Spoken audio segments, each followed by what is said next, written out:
తెలంగాణను ఆగం చేసిన కాంగ్రెస్ బీజేపీలకు ఓట్లు వేయొద్దు. ఎంపీ మన్నె శ్రీనివాసరెడ్డి.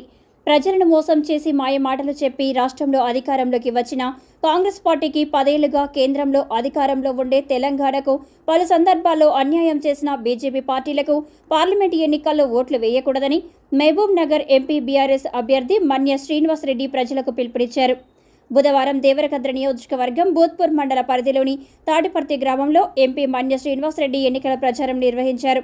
ఈ సందర్భంగా గ్రామ ప్రజలను ఉద్దేశించి ఆయన మాట్లాడుతూ రాష్ట్రంలో కాంగ్రెస్ పార్టీ అధికారంలోకి వచ్చాక ప్రజలను పూర్తిగా విస్మరించిందని ఆయన ఆరోపించారు.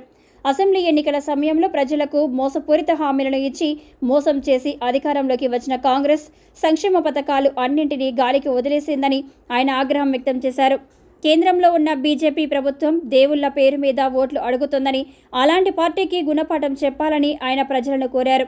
ఈ కార్యక్రమంలో మాజీ ఎమ్మెల్యే ఆల వెంకటేశ్వర్ రెడ్డి, పలువురు నాయకులు పాల్గొన్నారు.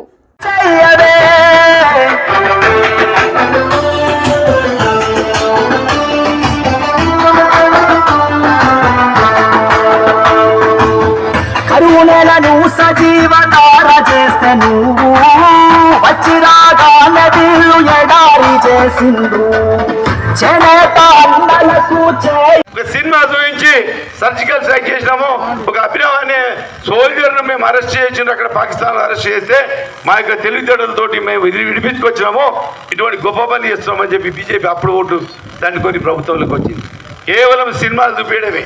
అదేవిధంగా మన కేసీఆర్ గారి యొక్క ఆలోచన ఇవాళ వేసిగా పోయే నీళ్లను ఈ లిఫ్ట్ ఇరిగేషన్ ప్రాజెక్టుల ద్వారా ఇవాళ కృష్ణానదిని తీసుకొచ్చి ఇవాళ బాలము రంగారెడ్డి ప్రాజెక్టులు ఇవాళ 90% కంప్లీట్ అయిపోయింది.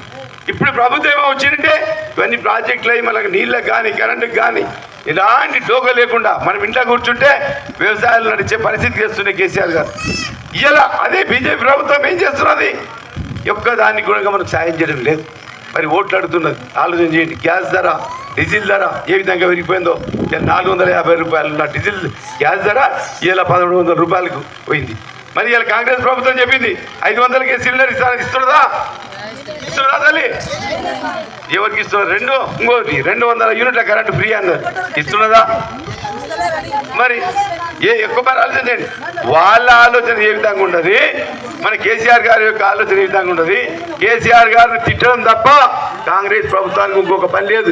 ఎందుకంటే మంచి పని చేసినోని ఇవాళ 10 సంవత్సరాలు మనం ఏ విధంగా బతికినామో ఒక్కసారి ఆలోచన చేసుకోండి. వాళ్ళు కేసీఆర్ గారిని మన ఈ ప్రభుత్వాన్ని తిట్టడం తప్ప వాళ్ళకి ఏం లేదు. ఇప్పటి వరకు గెలిచిన ఎమ్మెల్యేలు కూడా బయటికి కూడా వెళ్ళడం లేదు. ఇవాళ ఓడినా గెలిచినా ఇవాళ ఆలగడ్డ రెడ్డి గారు మీతో పాటే ఉండరు. అదేవిధంగా అందరూ ఇవాళ మరొక పార్లమెంటే కాదు, రాష్ట్ర వ్యాప్తంగా ఉన్న ఇవాళ ఎమ్మెల్యేలు ప్రతి ఒక్కరికి గెలిచినా ఓడినా ఇవాళ మీ ప్రజల్లో పట్టే ఉండరు. ఈ విధంగా కాంగ్రెస్ చేస్తుంది, బీజేపీ ప్రభుత్వం ఈ విధంగా చేస్తుంది. ఒక్కటంటే ఒక్కటి కూడా మనకి ఇవ్వడం లేదు. ప్రత్యేకంగా ఇవాళ మీకు తెలంగాణకు మీ ఒక్క మంచి పని చేసినాం, ఇన్ని ప్రాజెక్టులు కడుతున్నారు, ఇన్ని కార్యక్రమాలు చేస్తున్నారు అని ఒక్క విషయం కూడా లేదు. అందుకొరకు ఒక్కసారి మీరు ఆలోచన చేసుకోండి. ఏ ప్రభుత్వం ఏం చేసింది, ఏ నాయకుడు ఏం చేస్తున్నాడు, ఎవరు మీ అందున్నారు, ఎవరు పొద్దుగాలు చేస్తే మీకు కనిపిస్తున్నారు. ఏ సంవత్సరం వచ్చినా నేనున్నా అని చెప్పి ఆల వెంకటేశ్వర రెడ్డి గారు ఎప్పుడు మీ అందులో ఉంటున్నాడు.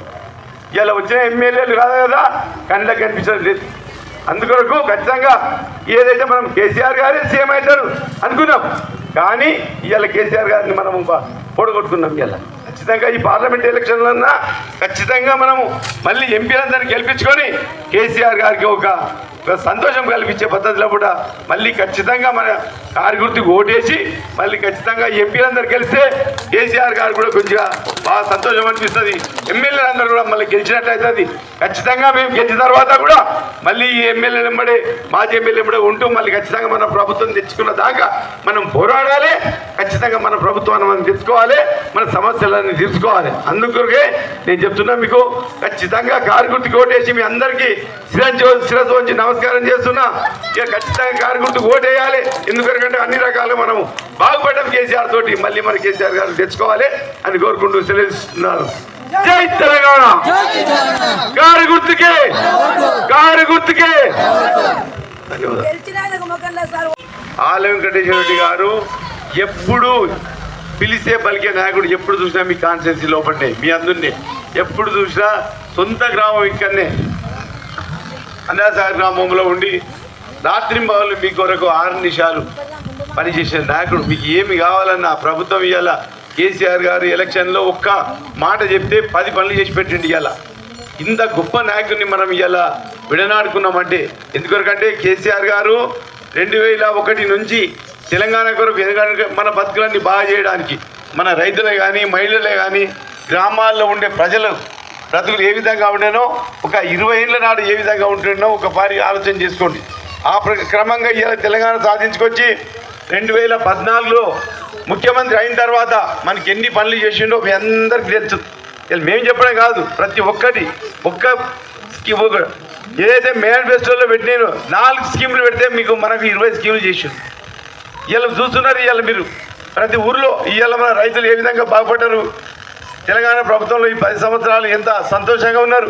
వచ్చిన 2014లో వచ్చిన 6 నెలలకే 24 గంటల కరెంటు ఇటు రైతులకే కాకుండా ఇండస్ట్రీస్ కూడా రాష్ట్ర వ్యాప్తంగా నడిచే ప్రతి ఒక్క పరిశ్రమకు 24 గంటల కరెంట్ ఇచ్చిండు. గతంలో ఉంటుండే 5-6 గంటల కరెంటు ఉంటుండే, దాంతో ఉపయోగం లేకుంటుండే. వీళ్ళు కరెంట్ ఇచ్చిండు, నీళ్ళు ఇచ్చిండు, అదేవిధంగా రైతు బంధు పెట్టుబడి సాయం ఇచ్చిండు. ఏదన్నా అనివార్య కార్యక్రమాల వలన ఏదైనా అనుకోకుండా ఏదైనా యాక్సిడెంట్ అయితే చనిపోయిన రైతుకు కూడా ఒక్క గుంట ఉన్న 5 లక్షల రూపాయలు 8 రోజులు కాకముందే మన అకౌంట్లలో పడ్డాయి. ఇంత అంటే ఒక ఆలోచన విధానము. ఒక్క పెద్ద మనిషి ఒక కుటుంబంలో ఉన్నాడంటే కుటుంబాన్ని గురించి నా పిల్లలు ఏంది, నా భార్య ఏంది, నా సంసారం ఏ విధంగా చేసుకోవాలి అనే విధంగా తెలంగాణ వ్యాప్తంగా మన రైతులను కానీ ఉండే బీద ప్రజలు కానీ ఆలోచన చేసిన ప్రభుత్వము కేసీఆర్ గారి. ఒక ప్రేమ, మన మీద ప్రేమ ఉన్న నాయకుడు కాబట్టి ఈ విధంగా చేసిండు. రైతులను ఏ విధంగా బాగుపరచాలి, రైతులకు కరెంట్ ఇచ్చి నీళ్ళు ఇచ్చి 24 గంటల కరెంటు కాదు ఇవాళ రైతు బంధు ఇచ్చి పెట్టుబడులు ఇచ్చి ఈ విధంగా చేసి పండించిన పంటను వాళ్ళకు కొని మనం అకౌంట్లో పడే చిన్న కింద రైతులకు సమస్య లేకుండా ఇట్లా ముళ్ళు ఇరికితే నోటుతో పట్టి గుంజిన నాయకుడు మన కేసీఆర్ గారు. ఎప్పుడు చూసినా ఏ విషయం చూసినా ఏ మీటింగ్ పెట్టినా పల్లెలు రైతుల గురించే మాట్లాడాలి. ప్రాజెక్టులు ఇవ్వాల ఆలగిరెడ్డి గారి యొక్క ఆధ్వర్యంలో ఇక్కడనే కరీంనగర్ ప్రాజెక్టు ఇలా ఏం చేస్తున్నారు కాంగ్రెస్ వాళ్ళు ఏం ఆలోచన చేస్తున్నారు ఒక్కసారి ఆలోచన చేసుకోండి. ఎన్ని స్కీమ్లు ఇచ్చింది మొన్న అది కానీ ఏదే తాహతు లేని శాత కానీ ఇలా వాగ్దానాలు ఇచ్చి ఇలా ఎంత ఇబ్బంది పెడుతున్నారో ఒక్కసారి చూడండి. కనీసం ఉన్న స్కీమ్లన్నీ ఇస్తుర్రా. ఇలా రైతు బంధు అందరికి పడదా ఒక్కసారి ఆలోచన చేసుకోండి. రైతులు ఇలా మీరు ఆలోచన చేసుకోండి. రైతు బంధు లేదు, కరెంటు చక్కగా లేదు, పండించిన పంట కూడా కొనడం లేదు.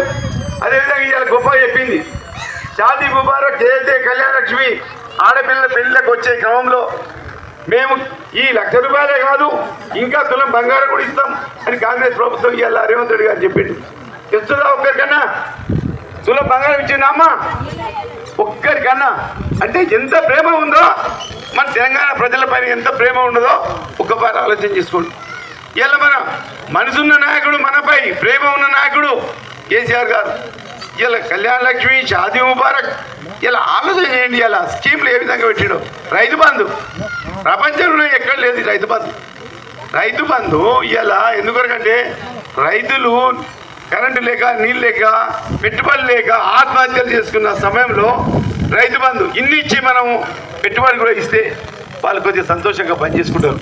మంచిగా ఇవాళ దేశానికి ఇవాళ ఈ మనము మన రైతులము తెలంగాణ రైతులము అన్న పెట్టే స్థాయికి పెరిగిపోయింది. ఇవాళ ఇంత గొప్ప పంటలు పండిస్తున్నారు. ఇవాళ ఎక్కడ చూసినా ఆలగడ్డ కాన్సెన్స్ చూస్తే గతంలో అంటుండేవి అక్కడ ఆంధ్రలోనే పంటలు పండుతాయి, తూర్పుగోదావరి పశ్చిమ గోదావరి ఈ 2 జిల్లాల్లోనే పండుతున్నాయి పంటలు, అదే మొత్తం మన రాష్ట్రానికి అన్నం పెడుతుంటారు. అది కాదు ఇవాళ మన ఏదైతే దేవరగడ్డ కాన్సెన్సీ ఆలగడ్డ గారు తూర్పుగోదావరి పశ్చిమ గోదావరి ఏ విధంగా కనిపించిందో ఆ విధంగా ఇవాళ 30 చెక్ డ్యాములు కట్టి మొత్తం నీళ్ళు అందించి ఇలా ఎంత గొప్ప కార్యక్రమాలు చేసిండ్రో. ఎప్పుడు చూసినా 24 గంటలు ఎప్పుడు చూసినా కానీ కాన్సెన్సీ ప్రతి ఒక్క ఎమ్మెల్యే ఇలా ఒక్క ఎమ్మెల్యేనా కనిపిస్తున్నామా? ఒక్క ఎమ్మెల్యేనా మన ఊరికి వచ్చి చూస్తున్నాడా? ఆలోచన చేసుకోండి. అంటే ఇలా కాంగ్రెస్ పరిపాలన ఏ విధంగా ఉండదో చూసుకోండి. ఇలా స్కీములు అయిపోయింది. ఈ ఎలక్షన్లు అయిపోతే టోటల్ స్కీమ్లను కూడా బంద్ చేస్తారు కాంగ్రెస్. ఇలా చేతనైతే లేదు వాళ్ళకు. ఈ స్కీములు ఈ హామీలు ఇచ్చి భయం అవుతుంది మీ ముంగలు రానికి. ఏం మాట్లాడతావు, ఏం సంగతో? ఇలా ఆసరా పెన్షన్లు లేవు, 2000కి 4000 ఇస్తామన్నారు. మరి ఇంట్లో ఉండే ప్రతి మహిళకు 2500 ఇస్తామన్నారు. ఒక్క నిర్ణయాన్ని ఇచ్చిర్రా? ఒక్క ఇదన్నా చేద్దామని ఉండదా?